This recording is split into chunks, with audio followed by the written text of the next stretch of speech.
جو اس کا اسپانسر ہے بھارت کا، امریکہ ہے، برطانیہ ہے، ہمیں ان سے بات کرنی پڑے گی. اور ہم اکیلے بات کریں گے تو ہماری بات کی شاید اتنی وہ قیمت نہیں ہوگی، کیونکہ ہم خود بھی انہی لوگوں کی وجہ سے اس مسائل میں گھسے ہوئے ہیں.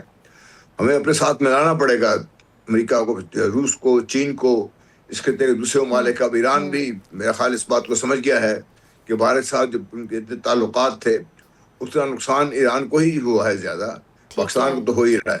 جی.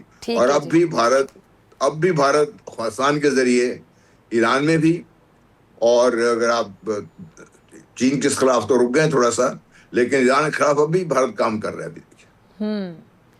ٹھیک ہے. اچھا جن صاحب، اگر آپ جنرل زاہد آپ کی طرف جنرل غلام مصطفیٰ صاحب نے جو بات کیا اس میں کچھ ایڈ کرنا چاہے؟ اب امریکی عدالت کے سامنے جو شواہد آ چکے ہیں، اس کے بعد بھی کوئی بات باقی رہ جاتی ہے کہ دنیا کو یقین نہ آئے کہ بھارت کیا کر رہا ہے؟ دیکھیے ڈاکٹر صاحب، اب یہ جو نکل چوپڑا کا آیا ہے انسیڈنٹ، یہ پہلا انسیڈنٹ نہیں ہے. عدالت میں یہ لائے گئے تھے جی چیک ریپبلک سے پکڑ کے، اور یہ جو یادو نامی شخص تھا جو سرونگ ڈپٹی فورس کمانڈر تھا ان کی جو ریزرو پولیس فورس ہے جی، اس کے ساتھ یہ کام کر رہا تھا.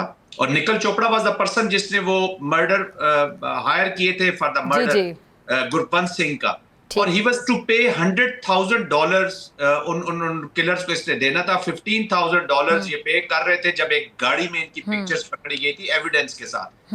لیکن آپ بات کرتی ہیں نا کہ امریکہ نے ایکشن لینا ہے. دیکھیں ہر ملک اپنے انٹرسٹ کی بات کرتا ہے. جو میرے پاس رپورٹس ہیں یا خبریں ہیں اس کے مطابق نکل چوپڑا جو ہے یہ امریکہ سے لے آئے تھے. سوری جی نہیں، ابھی ایک نکل گپتا کی میں بات کروں جو چیک ریپبلک سے پکڑا گیا. ٹھیک ہے. ابھی یہ وہ لوگ ہیں جو بھارت کا before white house oath, president Trump کے اوتھ سے پہلے نکل کو یہ نکل گپتا یا سوری نکل گپتا، آپ نے ایک دو بار بولا، مجھے میں کنفیوز ہو رہی تھی، میں نے کہا نکل گپتا کی بات کر رہے ہیں نا. جی یہ انڈیا واپس لے آئے. He was arrested from check republic. ٹھیک ہے. اور انڈیا اس کو لے آیا بھارت میں. اس کا مطلب ہے کہ جو امریکن اسٹیبلشمنٹ تھی یا جو بھی لوگ اس کو لیڈ کرتے تھے وہ دیور انہوں نے سپورٹ کیا بھارت کو، اس کو لے آئے انڈیا میں. یہ لے آ گئے کیونکہ اپنے ایجنٹس کو یہ لے آنے کی پوری کوشش کرتے ہیں. آئی تھنک انٹرسٹ کی گیم ہے جی. میں ڈاکٹر صاحب یہ کہہ دوں کہ امریکہ موریلٹی، ایک ورلڈ کو آرڈر میں چلانا، یا جو انڈیا کا یہ جو ان ہیومن اپروچ ہے. دیکھیں نا دونوں سٹیٹس جو ہیں اسرائیل اینڈ انڈیا، ان کے ری ہیومنائزیشن کی ضرورت ہے. ان کو ری ہیومنائز ہونا ہے کیونکہ انسانیت کے وہاں پہ کوئی قدر نہیں ہے، لائف کی کوئی قدر نہیں ہے. تو آئی تھنک انٹرسٹ کی بات ہے. پاکستان اس وقت یا امریکہ یا ویسٹ ان کے خلاف ایکشن لے گا جب ان کو خود یہ سوٹ کرے گا. وہ بھی امریکن سٹیزن ضرور ہے بٹ سکھ ہے. یعنی وہ اس بات کا انتظار کریں کہ جب وہ ڈائریکٹ امریکن سٹیزنز کو ٹارگٹ کرنا شروع کریں گے تو پھر وہ ان کو سمجھ آئے گی. یہ تکلیف ہی تب ہوتی ہے نا، ورنہ 90,000 فلسطینی مر گئے، کدھر ہے انسانیت اور کہاں پہ. تو یہ ڈاکٹر صاحب موریلٹی، یہ ورلڈ کو آرڈر میں چلانا، رول بیسڈ سوسائٹیز، یہ تھوڑا سا ایک خواب سا بنتا جا رہا ہے جی آہستہ آہستہ. تو انسانی حقوق کی جو بات کرنے کی بڑے بڑے ادارے ہوتے ہیں جنرل غلام مصطفیٰ صاحب، پھر تالے لگا دیں وہاں پہ جب بات ہی نہیں کسی کی سنی جا سکتی وہاں پہ. دیکھیے ہم جس دنیا میں رہ رہے ہیں نا وہ حقیقت ہم فیس کرنے کو تیار نہیں ہیں. اگر جب آپ ہیومن رائٹس کی بات کرتے ہیں تو سب سے زیادہ اگر آپ دیکھیے تو اس میں امریکہ مجرم ہے. وہاں پہ جو اوریجنل امریکنز تھے ان کے ساتھ کیا کیا انہوں نے، ویتنام میں کیا کیا انہوں نے، افغانستان میں کیا کیا انہوں نے لیبیا میں کیا کیا انہوں نے، عراق میں کیا کیا انہوں نے.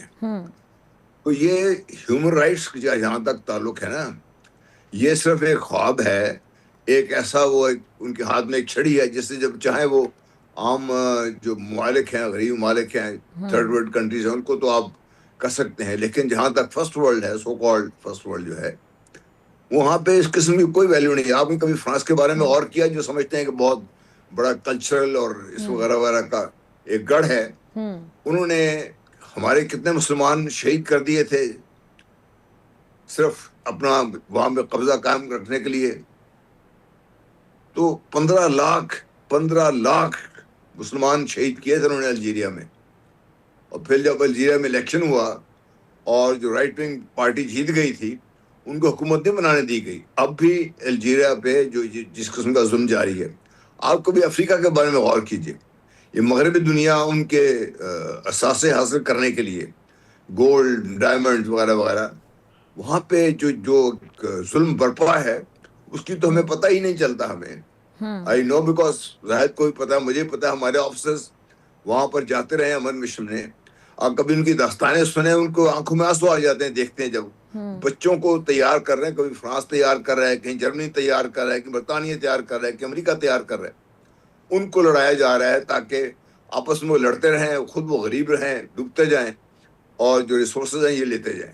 تو جنگ ایک طرف تو انٹرسٹ کی ہے, اور انٹرسٹ اپنے جو انٹرنیشنل آپ دیکھ لیجیے ریسورسز کے خلاف, تاکہ کوئی اور نہ لے کے چلے جائے, ان کا اجارہ ہو, اور ہم جیسے ممالک, دوسرے ممالک جو بڑھتے جو ملک ہیں وہ ان کے آگے ہاتھ جوڑ کے کھڑے رہیں.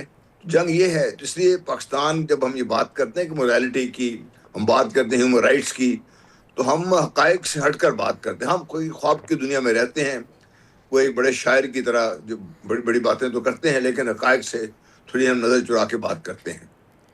ٹھیک ہے عارف صاحب, ہم بنگلہ دیش کے حوالے سے ذرا بات کر لیتے ہیں. آپ دونوں سینئر گیسٹ میرے ساتھ موجود ہیں, اور آپ لوگ بڑا, آپ کا اس حوالے سے کافی نالج بھی ہے, تو میں چاہتی ہوں کہ آپ کی آبزرویشن, آپ کا انالیسز اس حوالے سے ناظرین کے ساتھ شیئر کیا جائے.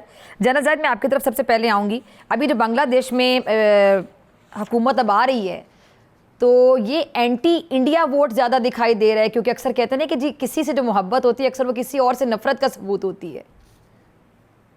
دیکھیے, میں ڈاکٹر صاحبہ, پولیٹکس میں کوئی پرماننٹ پوزیشنز نہیں ہوتی جی. اور جو طارق رحمان صاحب کی بھی جو پہلی ٹویٹ آئی ہے, انہوں نے اس میں جو بات انہوں نے کی ہے ود دا پریس, وہ اس میں دونوں چیزوں کا انہوں نے ذکر کیا. پہلے تو انہوں نے کہا کہ جی ریوائول آف ڈیموکریسی ہوئی ہے. اس کا مطلب ہے وہ کہہ رہے ہیں پچھلے 15 سال یہاں پہ ڈیموکریسی, ڈیموکریٹک وائسز کو بالکل سپریس کر دیا گیا تھا. اس کے بعد انہوں نے آف کورس اس ٹوچ کا ذکر کیا, حسینہ واجد کا, انڈائریکٹلی, اور انڈائریکٹلی انڈیا کو بھی کنوے کیا کہ وہ ون سائیڈڈ ریلیشن شپ ہم نہیں رکھے. ہم کسی سبسروینٹ کا لفظ انہوں نے یوز کیا کہ Bangladesh will not be a subservient to any one thought. Yes, اور وہ ایگزیکٹلی ڈائریکٹلی انڈیکیٹ کر رہے ہیں towards India.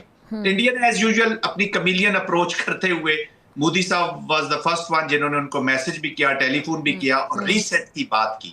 But I think حسینہ واجد جو ہے وہ ایک کریٹیکل ایلیمنٹ رہے گی, بیکاز شی ہیز بین, جو کورٹس ہیں انہوں نے ابھی رولنگ دی ہوئی ہے جی بنگلہ دیش کے کورٹس نے, اور یہاں پر بھی جو بنگلہ دیش کی جو پالیسی ہے وہ بات چیت اسی پہ کر رہے ہیں کہ جو فیوچر کی ہے کہ جی ہمارے جو رول آف لا ہے, کیونکہ جب ڈیموکریسی کا ریوائول ہوا ہے تو اپنے انسٹیٹیوشنز کو بھی ریوائیو کریں گے. آلریڈی اف یو نو کہ ان کی جو امینڈمنٹس آ رہی ہیں, یا جو انہوں نے انسٹیٹیوشنز کی جو ریفارمز کرنے ہیں, وہ آلریڈی 70% سے زیادہ لوگوں نے اس کو اپروو کیا ہے. ان میں جوڈیشل ریفارمز بھی ہے, تو اپنی جوڈیشری کو, اپنے انسٹیٹیوشنز کو بھی طاقت دینے چاہیں گے. جو نیا بنگلہ دیش ہے وہ پورے انسٹیٹیوشنز کو لے کر اٹھانے کی کوشش کریں گے.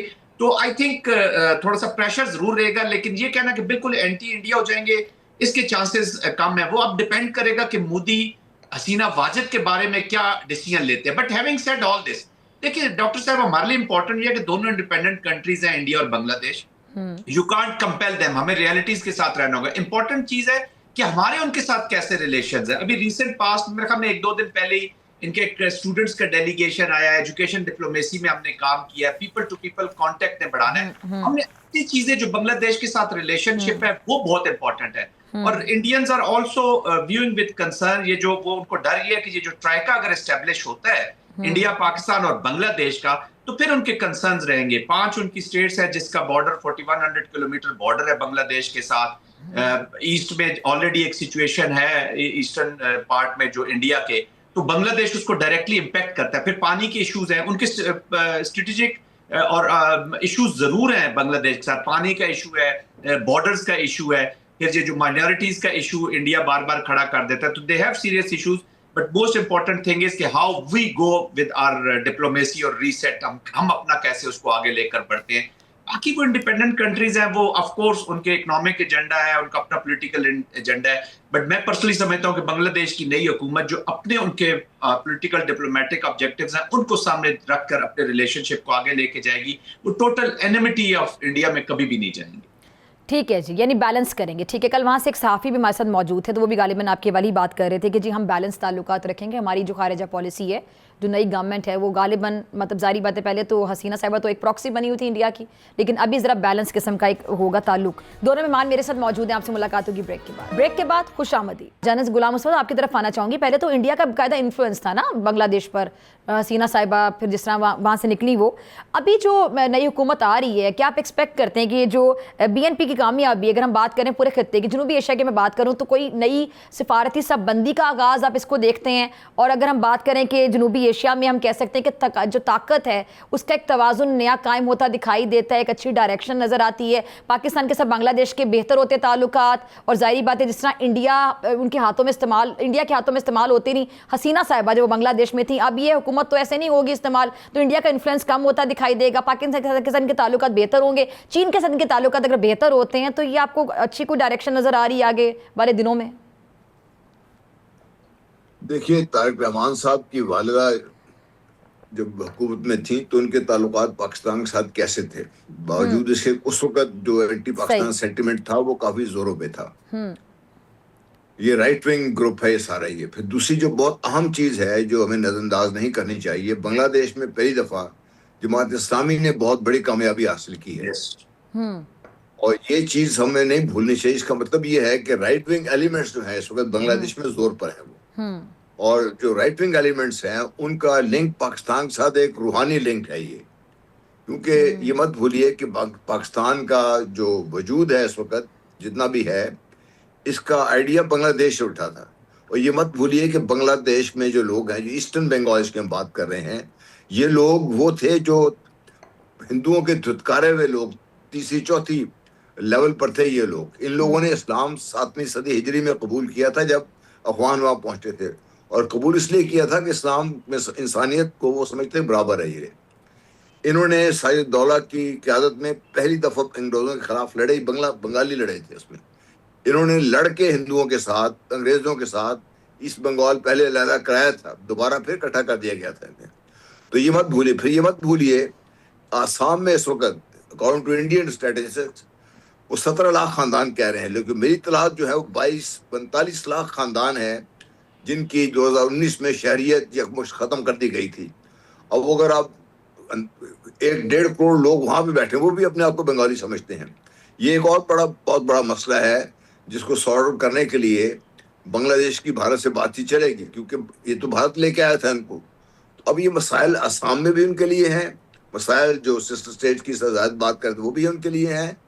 اور پھر چائنا کا جو فٹ پرنٹ ہے بنگلہ دیش میں، وہ ہم لوگوں کو تھوڑا اندازہ یہ نہیں ہے کہ وہاں پر بہت بڑا ایک انرجی پارک بنا کے دے رہا ہے چائنا بنگلہ دیش کو.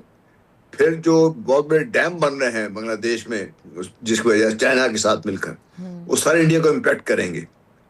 تو یہ ساری چیزیں ایسی ہیں جو یہ بڑا ظاہر کرتی ہیں کہ سب، اور کنکلوژن میں کہ ان کا بھارت کے ساتھ اب وہ تعلقات تو کبھی رہ نہیں سکتے جو پہلے تھے. ان کی نئی سوچ نہیں آ گئی، نئے لوگ آ گئے، نئے بچے لوگ سامنے آ گئے ان کے.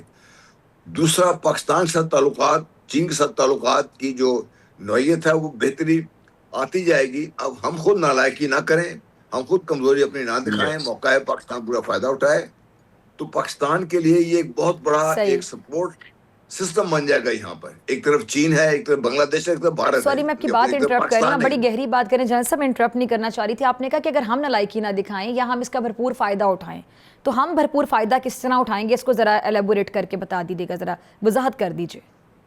دیکھیے، بہت ساری ایسی چیزیں ہیں جو بنگلہ دیش کو ضرورت ہے، بہت ساری ایسی چیزیں ہیں جو پاکستان کو بنگلہ دیش سے ضرورت ہے. میں ڈپلومیٹک لیول کی بات کر رہا ہوں، اور پاکستان کی سپورٹ چائنا کے ساتھ مل کے پاکستان کو بہت زیادہ سپورٹ کر سکتا ہے. حالانکہ ہماری وہاں ہوتی ہے جہاں پہ ہم صرف لفظی بات چیت پر آ کے اٹک جاتے ہیں. جو پیپل ٹو پیپل کانٹیکٹ ہے، دیٹ ایکچولی دی بیسس جس پہ آپ کے تعلقات کی اور بہتری ہوگی. اب نئی جنریشن پاکستان میں ہے، نئی جنریشن وہاں پر ہے. یہ لوگ they are pass 71 history, but they will remember one thing always کہ بنگلہ دیش اور پاکستان کا اس وقت جس کی وجود بھی ہے یہ خاص خیال کے تحت آیا تھا. یہ وہ لوگ نہیں بھولے. میں جب جماعت اسلامی کی بات کر رہا تھا، میں اس لیے بات کر رہا تھا کہ یہ وہ لوگ وہ ایک نقطہ نہیں بھولتے یہ لوگ. ان کے بزرگ نہیں بھولنے دیتے. جماعت اسلامی کے پتہ نہیں کتنے لیڈر پھانسی پہ تختے پہ چڑھ گئے, لیکن انہوں نے اس نقطے سے پیچھے نہیں ہٹے یہ لوگ کہ پاکستان کا, بنگلہ دیش کا جس کو وجود ہے وہ کس نظریے کے تحت آیا ہے. تو وہ نظریہ جو ہے وہ میرا خیال ہے کہ ایک ایسی چیز ہے جس کو پاکستان کو پورا فائدہ اٹھانا چاہیے, اور ہمیں عام ٹریڈیشنل ریٹورک سے باہر نکل کر جو بھی ہم سپورٹ کر سکتے ہیں بنگلہ دیش کی, جس طریقے سے میں جا سکتے ہیں, ہم ان سے سیکھ سکتے ہیں, ایکچولی بہت زیادہ کچھ ہم ان سے سیکھ سکتے ہیں. تو ہمیں اپنے ہاتھ بڑھا کر ان سے ایک قدم آگے نکلنے کی ضرورت پڑے گی. ہمیں یہ جو ہے ہمارے ہاں ایک انڈرسٹینڈنگ نہیں ہے بنگلہ دیش میں کہ لوگ کس قسم کے لوگ ہیں. بڑے پڑھے لکھے لوگ ہیں, بڑے آرگنائز سسٹم سے ان کی انڈسٹری چل رہی ہے, اور انڈسٹری ان کی آپ ان کی ٹیکسٹائل انڈسٹری کا بھی پڑھیے. ہمارے جو ساتھی تھے جو کچھ اس میں انڈسٹری میں ہیں, آپ جب ان سے بات سنتے ہیں تو حیران ہو جاتے ہیں کہ وہ ایک ملک جو سے بعد میں, پاکستان تو پہلے ہی وجود میں تھا, انہوں نے کیسے اپنے آپ کو ڈیولپ کیا ہے. تو بہت سے ایسی چیزیں جو پاکستان ان سے سیکھ سکتا ہے. پاکستان کو ہاتھ آگے بڑھانا پڑے گا, اور پاکستان کو یہ جو جس میں کہہ رہا ہوں نا, جس نظریے کے تحت بنگلہ دیش کا وجود ہے, جس نظریے کے تحت پاکستان کا وجود ہے, اس نظریے کو ہمیں ایک خاص طریقے سے نہیں, ہمیں صرف پاکستان سینٹرک نہیں, ہمیں ایک لارجر کانٹیکسٹ میں اس نظریے کو لے کے چلنا پڑے گا. ٹھیک ہے, آخری 5 سے 6 منٹ ہیں, تو ذرا ایران اور امریکہ کے حوالے سے بھی میں بات کرنا چاہوں گی. آپ دونوں کے ایک ایک کامنٹ ذرا تفصیل میں ڈیٹیل میں. تو جنرل زاہد, میں آپ سے سٹارٹ کرنا چاہوں گی. ابھی جو ایران کے سپریم لیڈر کے سینئر مشیر ہیں, انہوں نے ایک عرب ٹی وی کو انٹرویو دیا ہے جس میں انہوں نے واضح الفاظ میں کہا, جیسے کہ 12 ان کا موقف سامنے آتا رہا کہ جو ہمارا میزائل پروگرام ہے وہ ہماری ریڈ لائن ہے, اس پہ کوئی بات چیت نہیں ہو سکتی ہے. تو اب یہ جو صورت حال ہے, اس میں جو معاہدے کی بات ہو رہی ہے, اس کے امکانات آپ کی نظر میں کتنے ہیں؟ اچھا, ایک تو معاہدہ ہوتا ہے, امکانات ہے, یہ ایک سوال ہے, لیکن کیا امریکہ واقعی ایران سے معاہدہ چاہتا ہے؟ میرا سوال یہ ہے. یہ ٹائم بائی کیا جا رہا ہے دباؤ کے لیے, پریشر ٹیکٹک ہو سکتی ہے کہ اگلی جو اسٹریٹجی ہے اس کے لیے ٹائم مل جائے, تیاری کی جا سکے, یا جنگی تیاری کے لیے استعمال کیا جا سکے, یا واقعی معاہدہ چاہتے ہیں؟ پھر جو ایران کا موقف ہے وہ بھی صاحب کے سامنے ہی ہے. جنرل زاہد دیکھیں ڈاکٹر صاحبہ, آف کورس امریکہ کی پوری خواہش ہوگی کہ وہ ایک جو پالیسی کیپچولیشن ہے, جو 4 انہوں نے نکات سامنے رکھے ایران سے, کہ پالیسی کیپچولیشن اچیو کی جائے, ریڈیوس کرنا چاہتے ہیں. یہ جو آئیڈیالوجیکل بیسڈ ایران اس وقت موجود ہے, اس کو وہ ایک نئے ایران کی شکل ضرور دینا چاہتے ہیں, تاکہ وہ جو تھریٹ ہے اسرائیل کو وہ بالکل مکمل طور پر ختم ہو جائے, اور مڈل ایسٹ میں جو تھوڑی سی ریزسٹنس اسرائیل کو فیس ہو رہی ہے وہ بھی ختم کر دی جائے. لیکن آئی تھنک ایرانین جو ہے وہ اتنے ایزیلی اس پہ کمپرومائز نہیں کریں گے. وہاں پہ جو تھاٹ پائی جاتی ہے ان دی لیڈرشپ, وہ یہی ہے کہ وہ even if they have to go down, اللہ نہ کرے, even if they have to go down, تو وہ دے ول گو ڈاؤن فائٹنگ. اور پھر پورے جو مڈل ایسٹ ہے, باقی بھی جو عرب کنٹریز ہیں, ان کو بھی وہ نہیں چاہیں گے کہ مکمل طور پر ایران کا, آف کورس پہلے بہت ہوا دی گئی انٹرا مڈل ایسٹ کنٹسٹیشن کی, بہت لڑائی رہی, ہوا بھی رہی, اور تھوڑی سی to be very honest on ground rivalries بھی بہت رہی, بہت نفرتیں تھیں. وہ اب تھوڑا سا ورکنگ انوائرمنٹ وہاں پہ اسٹیبلش ہوا ہے. سعودی عربیہ کا, ایران کا انٹرا عرب جو ورلڈ ہے یا مڈل ایسٹ کے اندر جو ریلیشن شپ ہے, وہ تھوڑی سی بہتر کنڈیشنز میں. تو امریکنز چاہیں گے جی پالیسی کیپچولیشن کی, بٹ ایک لانگ ڈران وار میں کبھی بھی انوالو نہیں ہونا چاہیں گے.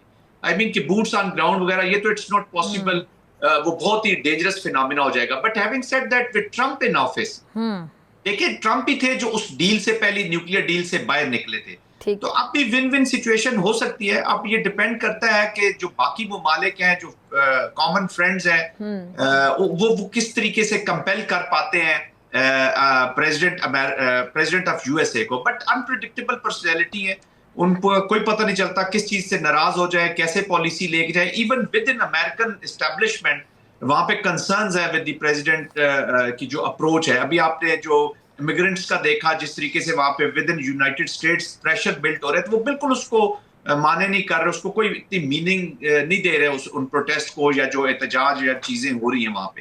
تو یہاں پہ بھی ہم انسرٹن سچویشن ہے, بٹ میں سمجھتا ہوں کہ اگر اسٹرائکس کی تو پھر اس کا ریسپانس ضرور آئے گا. پھر وار تو وہ شروع کریں گے, who will end it, that will be a big question. پھر مڈل ایسٹ بھی ریسیٹ کرے گا اپنی پوزیشن کو, عرب ورلڈ بھی ریسیٹ کرے گا اپنے آپ کو. وہ اگر امریکن اپلیکیشن ہوتی ہے تو آلریڈی وہاں پہ کنسرنز ہے اپنی اسٹریٹجک اٹانومی کے. پاکستان سعودی عربیہ کی جو اسٹریٹجک پارٹنرشپ ہوئی ہے, اس طرف ایک اشارہ ہے کہ جو ویسٹ اور یو ایس کے ساتھ ان کے ارینجمنٹ ہے, ان کے لیے کنسرن کریٹ ہو جائے گا. جب ایرانین رسپانس جائے گا